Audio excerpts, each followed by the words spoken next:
Hi, this is Emily. How are you? I'm just doing a video. I wanted to give an update. I was very emotional last time I did my video because that was the day that we admitted Maddie to the hospital at South Oaks. Um, I can't believe the week shot by so fast. My son is making progress. It takes time and he's going through a lot. Being autistic is a very challenging for anyone, parents, the child themselves. And I was very touched when I started writing because I learned a lot about what autistic children go through. And it just would break your heart if you really got to do some research and see what it's all about. I mean, these children suffer, and it's just unreal how much they they have to go through, and nobody really would understand it. Obviously, the child knows better than anyone, but the parents also have to fight to try to help their child and do everything in their power to get them the right schooling, to get them in social groups, to get them respite. And I'm learning every day, and now that I'm not working, I have the opportunity to really get involved for my son and help him. It breaks my heart. I mean, what do you do when you have a child that has such obstacles? I mean, I know what it's like myself. I mean, when I was a kid too, I had those same obstacles. And, I can tell you until I'm blue in the face, whether you're transgender, whether you're autistic, whether you have other handicaps, you're gonna go through a lot of struggle. You're gonna have isolation. You're gonna have depression. You're gonna have a lot of struggle. The thing is that you can't let it defeat you. I've been very touched by a lot of people, and I must say that I've been going through a terrible ordeal with a lot of things. And do you know that I've learned something very valuable about life, about friendship, about just people reaching out? Even just simple words. When you're in pain and you feel like you're all alone and you're struggling, and you have friends that you hadn't seen in years, and they come to gather through writing. I'm truly amazed at the power that Facebook really has become. I mean, Mark Zuckerberg, he doesn't know what he created. But I'll tell you one thing.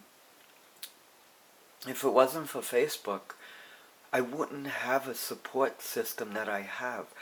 I mean, I'm literally in touch with my coach from my track and cross country team from many, many years ago. I'm in touch with many, many of my former track running mates, and I'm in touch with a lot of friends, girls and guys, and it just touches my heart that these people are very concerned for me. In fact, I had a call from a dear friend that I hadn't seen in years. Actually, I saw him at our 30-year high school reunion, and when he came to my father's wake, Marty Schindelheim. And I love him. He's such a great guy. I mean, he is, how can I express it? He called me because he was concerned, and he was telling me, which I was really getting very teary-eyed over, about all the girls from our high school who are truly caring and showing their emotions and worries about me. And please, these girls are so sweet. It really warms my heart, and I don't want any girls or anyone to lose sleep over my situation. Everything will work itself out. And I'm just very grateful to have such wonderful, understanding classmates that reach out and are very, very caring people. And girls, by their very nature, are very nurturing, loving, and caring. And when I was a high school kid, I was always looking towards these girls for like inspiration and like to kind of get a sense of what it's like to be female. And as much as I wanted to kind of get into a situation where I could have like at least a talking relationship, my ulterior motives was to kind of learn what it's like, the psychology and mentality of a woman, because deep in my heart, that's how I've always felt. I've always felt that I was female. So who best to learn from but the girls that you associate with? And, you know, all these girls that I know from high school days that are in touch with me, it just warms my heart. Because, you know, when I was a high schooler, you know, I was a guy, you know. I lived as a boy for 50, well, a boy to man, and whatever, how you want to say it, for 51 years. But, you know something? When you know in your heart that you're a girl, you have to kind of let that happen. And it doesn't happen overnight, you know, it's a process. And the other matter with regard to a transition from a male to female, or the other way, female to male, but in my case, male to female, obviously, you have to have support. You have to have understanding, caring people, friends, family. You know, I don't know. I mean, I very much love my wife. And, you know, as a woman, obviously, I can't give her what a man can. And, you know, I feel for her because truly I love her. And certainly I don't want her to feel hurt or betrayed. It's nothing to do with her. It's just something that I've lived with for my whole life, basically. Since I was just a little boy, 4 years old. Can you imagine the pain and hurt that you feel when you know that you are struggling and you know you're different? And I see it with my son. My son too struggles. And you know, I don't know. I'm not a doctor. All I know is I rely on the medical staff, the medical community. And I just want to see my son getting better. I mean, it's been years and years and years, and I don't see much improvement. In fact, as he's getting older, it's becoming worse. And, you know, I went to see my son today, and it was a little better. He's making progress. But, you know, it's not going to happen overnight. My son is going to go through a lot. Plus, I can't work right now. You know, my goal is that I would like to have a normal life, you know. You know, still have my family intact. Be Emily. And hopefully get back into, like, a real routine again. Right now, I'm just, like, all over the place.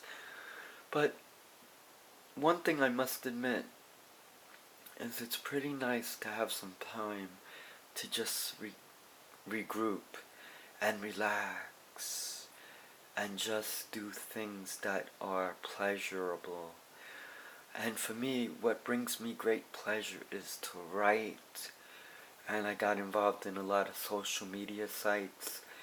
And I'll tell you, it's a real joy. You know, you can obviously see the difference from now, today, me speaking compared to me speaking on Monday when my son was admitted to the hospital. I was extremely emotional. And you know, these are things that as a human being you go through. You know, I can't help expressing my emotion. And that's another thing. Girls are very good at opening up and sharing. When I was a guy, I kind of had to hold it within myself. And it wasn't fair. It's not fair because you gotta express how you feel. You can't just keep it wrapped up. My poor wife, she struggles and she keeps it internalized. It's not healthy. And I care about her. You know, I don't know. I don't understand why things happen the way they do. I mean, if I could give her a normal life as a male, God, I would try my best. But it wasn't meant to be that way. I don't know why I struggled like I did. I don't know why I was drawn to wearing women's clothes. But the fact is, that's what it is. That's who I am.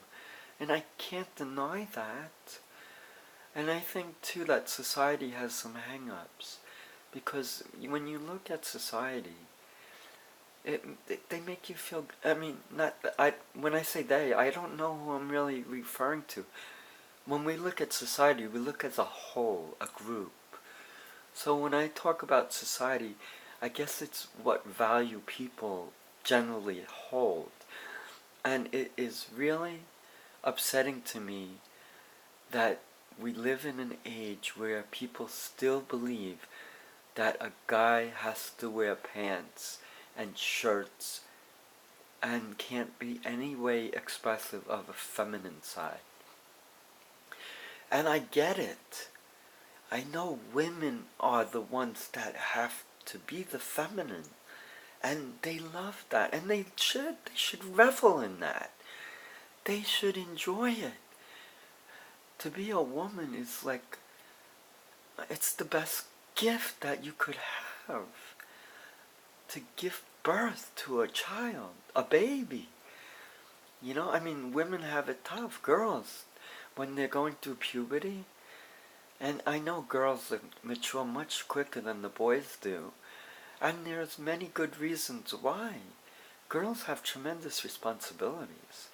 Plus, you know, it's not easy when they go through their monthly cycle.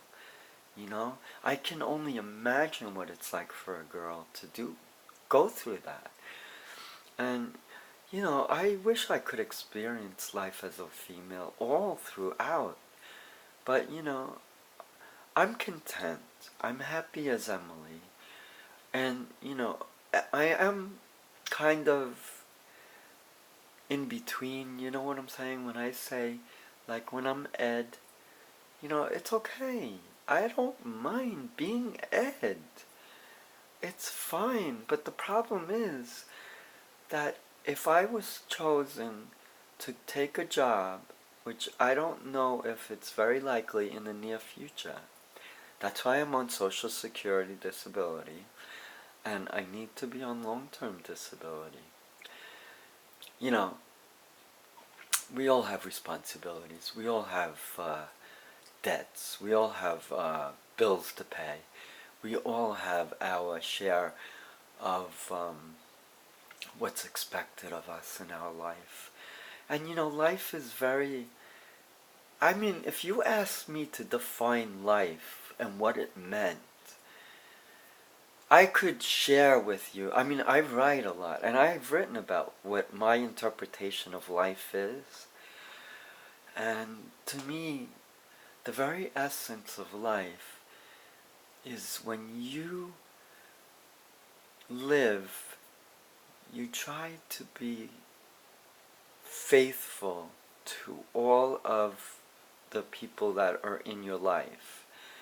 You try to express the real you as a person. You try to share your life with other people. Now, life, the physical sense of life is the existing, living, breathing, feeling, having emotions, you know, enjoying and expressing and just living and loving, having relationships. When I was a guy and I saw a pretty girl, it was like, wow, girls are such beautiful people. And, you know, I guess in a way I felt like I wanted to be there with them, you know, I wanted to be part of that. And, you know, I am finding my situation very weird at times because I am a girl in my mind and I'm a guy in respect to my body. However, I am on female hormones. So, with that said, I'm starting to develop some female characteristics. And I am also doing electrolysis, which is really amazing, because when you don't have the hair on your face, it makes a real difference in how feminine you look. And when you put on a dress and a jacket and a wig, I mean, for me, I can just go out and pass as a woman now, no problem. And what works for me is I'm petite. And I looked on the internet to see what the normal range is for petite women.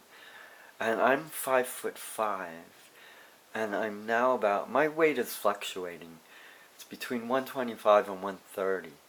But they said that a woman who's, I think, 5 foot, normal weight would be about 100 pounds, and then you add 5 pounds for every increase in inch of size. So theoretically, I'm 5'5", 100 pounds plus 5 times 5 is 25. So I'm like right on target, 125. My weight fluctuates, but I'm within the 125 to the highest is 130. When I was a guy, I was like 190 pounds. I had a fat face. I had a gut. As a female, I'm very slim. I have nice facial features. I have a feminine look. If I can really work hard at it, I can almost sound like a woman when I speak. That is the part that I need to work on, because the speaking is the dead giveaway. Everything else is okay. When I go out in public, I'm treated as a woman. And, that's all I want. I've mentioned that I want to have the sex change operation. I want to have a vagina. I don't want to have sex with guys, though. That's not what it's all about. It's about just being a girl and just experiencing life and happiness. But even if I didn't have the sex change operation, it really doesn't matter. Because as long as I can present as a female and go out and dress and be expressive, that's really what matters to me. What matters to me too is my son. And I care very much for him. So, I think what's best for me to do for my son is to kind of tone it down with the dresses. I can do that on my time, but for my son, and my wife is in agreement, and I think it's good for her as well, that I wear like a white shirt it's a woman's blouse, but it's kind of unisex, kind of. There's a word that I'm trying to think of. Androgynous. Yeah, that's the word, androgynous. So if, let's say, I wear women's slacks and a white blouse, Maddie won't know. The only thing is I wear girly shoes. That I can't give up. I just love shoes. Since I've been transitioning to become a female, girls gotta have clothes. Girls have to have shoes. It's an obsession. Oh my God. I can't tell you how, it is like amazing when you go to the women's department and you see such beautiful dresses and the cute shoes. Oh my God, it's like I'm in heaven. Do you know how beautiful it is to shop and to wear such pretty clothes and to really feel like you're a girl? Oh my God, that's what I wanted all my life. And I'm happy for that. Now what I need to do is now things have to get back to a normal, stable way. And what I mean with that is finances. Right now, my financial situation is bleak. However, I am on long-term disability, and I believe that I can have it extended because I'm awarded Social Security disability. How Social Security disability works is you're on it, and I'm on it, from what I understand, permanently. Now that means that my son is entitled to Social Security disability as well.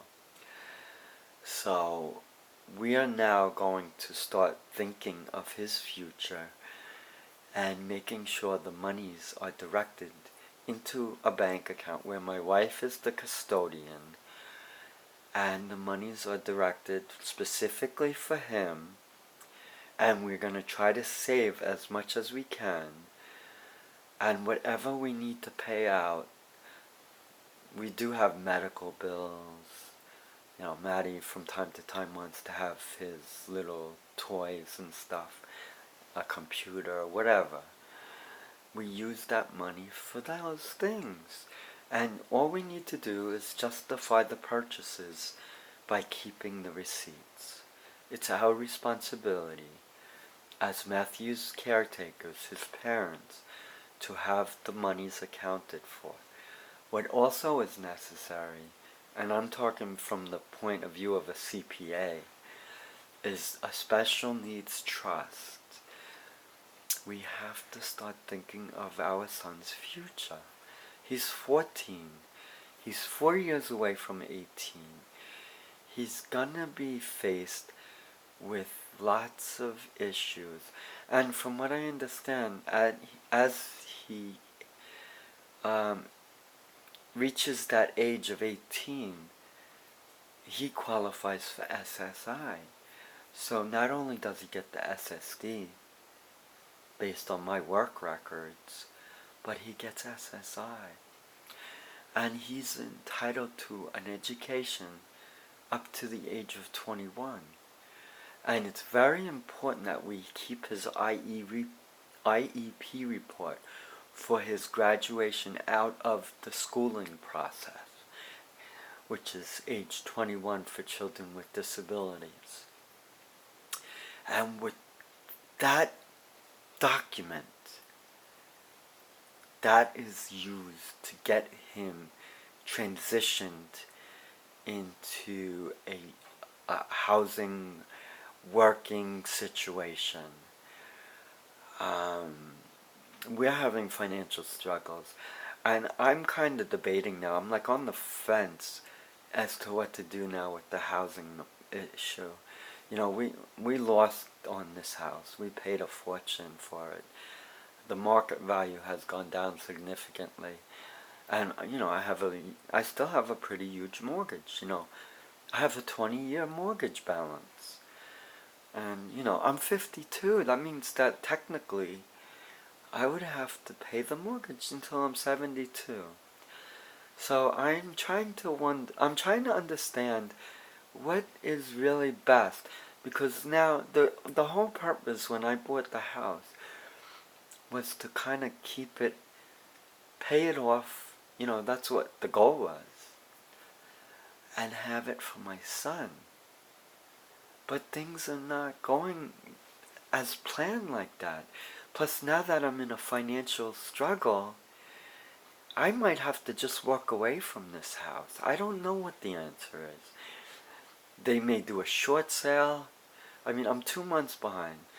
Once my income stabilizes, then I'll be able to get back on my feet and start to pay the mortgage. I have to catch up first. And I have wonderful people who are helping me. I have a girl whose name is Carly Wardwell.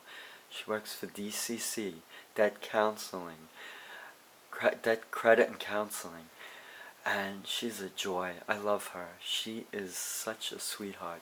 And I promised her whether she is able to get us the remodification or not. Doesn't matter. I don't want to put pressure on the girl. She's a sweetheart. I promised her that I would take her out to a dinner and a movie, and I'm always true to my word. And you know, I was touched by the actions of two of my friends, my college friend and my doctor friend. I was in a bind where I am, I'm behind on my mortgage. My college friend, Jeff, out of the kindness of his heart, and he just lost his job, so he's out of work, but he said he feels comfortable with giving me some money. And I told him I would pay him back when I can, when I'm on my feet. But he gave me $2,000. He's a sweetheart, and he lent me money in the past, and I still owe him. And my good friend, Dr. Antonacci, he gave me money too. And he said if I never ever need to reach out, to please reach out to him. So I'm lucky. I have a support system. I have high school friends. From what I understand in a phone call from a friend of mine, that are worried about me. They're concerned about me. Oh my God. I mean, I don't want these girls to lose sleep over me. Oh, I love them. They're such sweethearts. And all of them. Oh, they're so sweet. I wish I could give them all a hug. I just want them all to know that I'm okay. I will be okay. I will get through this.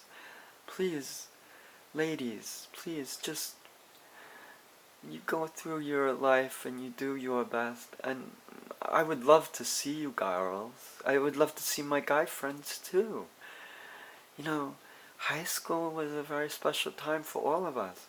We went to high school not knowing what we were going to do as we grew up. How did I know I was going to become a woman at one point in my life? I knew I struggled as a transgender. So now I'm kind of finding it kind of exciting in a way. I mean, I have been going through a great deal of struggle, and I'm going to doctors. But you gotta realize, for me, to become a female, well, technically I'm not becoming a female, but I'm looking more like a woman. I'm becoming more feminine. And if I took off my jacket, just to give you an idea how my body is slimming, it would look like this. And, you know, I mean, I feel good. I feel like, oh, sorry about that. Oh, this, what is that? Yeah, I have arthritis. I guess as you get older, you start to get arthritis. That hurts. It's not like my Michael Jackson glove, you know. I've been joked about that, but you gotta take things in stride. And Michael Jackson, I liked Michael. He was a good guy. I'm so sad that he died, and so many good people. But, God, I only got like 25 seconds left. What do I say? I'll leave you with this. My son is doing much better. We had a positive visit with him. I'm doing better. I'm starting to get my things in order. I have a friend, I'm gonna get her tax returns finally completed. My friend Anat, she's been so patient, she's a joy. I want to give her a big hug. I want to go to California and fly and see her.